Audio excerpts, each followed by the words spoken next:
My name is Ryan and I'm in recovery. I'm getting quite a lot of questions, like comments and DMs asking about my addiction and like how it affected my work and things like that. So I thought I'd kind of talk about my whole work career, because one of the exercises in rehab actually was to kind of write out your life story and kind of reference key moments where you were using cocaine from an early age and things like that. And I noticed when writing that out that pretty much, every job I've had has been kind of, cocaine's been a big part of it. My first job out of school, I actually got a job in a penny share stockbroker, kind of like a Wolf of Wall Street style stockbrokers. It was like a super alpha male kind of laddie environment. We would regularly go out for work lunches that would just turn into like benders that would go from like 1 p.m. through to the early hours, always kind of fueled by cocaine. But this time I was like a teenager and I hadn't really encountered cocaine yet, and I kind of actually remember seeing my workmates, kind of who men in their 30s and 40s, doing it pretty openly and finding it a bit like, I guess, like intimidating or a bit like shocking.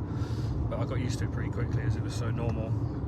What's also something that I think about quite a lot when I think back to that time is that they would always be like almost like pushing coke on me, like these 40-year-old men being like, go and have a line, all that kind of stuff, which now that I'm kind of a similar age to what they were then, I find that I would never be trying to like push cocaine onto a teenager. I think that's just a really weird thing to do.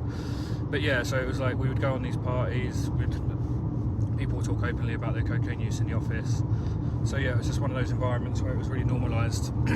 I was working in those industries in kind of investment banks and stockbrokers until 2008 when the stock market crashed. And then from then I really struggled to get another job. There's a lot of people in the city that were out of work at the same time, and suddenly it became a lot harder to get any work.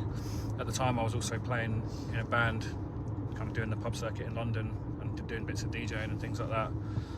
And so I basically kind of, when I wasn't getting jobs and going for interviews and not getting them, I decided I would kind of pivot more into that, and I started putting on my own band nights. A lot of the time it was just my band playing with a couple of other bands that we'd kind of met on the pub circuit, and I'd just charge like a £5 in a hire event, like any venue that would take me really in London. I'd hire it and kind of put on these little shows. That kind of almost accidentally evolved into my job. Like I then started using MySpace, which was the main source back in the day to kind of find up and coming bands, and I would just scour MySpace. Me and my old flatmate would spend days listening to music, going through MySpace, messaging bands, asking if they want to do a gig.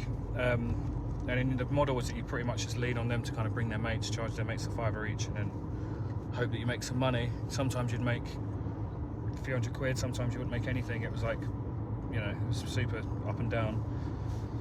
And I, now that I think back to that as well, I realise I did not know what I was doing. We used to do things like we wouldn't want to be paying a sound engineer because we never knew how much money we were going to make on a night. So we would quite often pretend to do the sound ourselves, like just stand at the mixing desk and sound check bands, twiddle a few knobs and pretend we knew what we were doing, and somehow got away with it. The bands never seemed to notice. But yeah, that was also, just kind of stepping foot into that industry was, again, the bands would be doing coke in the green room, I'd be joining them, and kind of we'd have after parties after the shows and stuff like that, and it was all very normalised. There was one particular venue in Camden that I would always be doing band nights at, and we would, I think it was every Wednesday I would do there, and there was one particular Wednesday we put on a show, and I remember we turned up at the venue with the bands ready to sound check. Normally it was a few hours before doors, like 6 p.m. or something. You'd turn up, get ready to sound check. But there was another promoter there who had also turned up with a load of bands, and it turns out that the person who kind of ran the diary for the venue had double booked the promoters.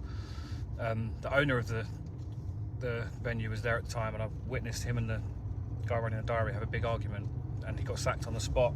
And I actually then approached him later on in the night and put myself forward for the job. Ended up going for an interview and getting that job, and I was really excited. It meant I was back in full-time employment, and I get to just book bands 7 days a week and kind of get my first proper job in the music industry. The problem with that though is that the owner of that particular club in Camden was was, you know, yeah, a massive cokehead. We would have like these big cocaine fuel party, either after parties, like lock-ins in the venue, or we would sometimes just use the office, which was like a basement below the nightclub, and we would have like all the staff, bar staff, as well as the kind of staff in the office would have these big parties, and he would literally just buy like mounds and mounds of cocaine, and it would just be free flowing, and everyone could kind of help themselves to it. So yeah, again, that was my second kind of proper job, and it was like free flowing cocaine, pretty normal.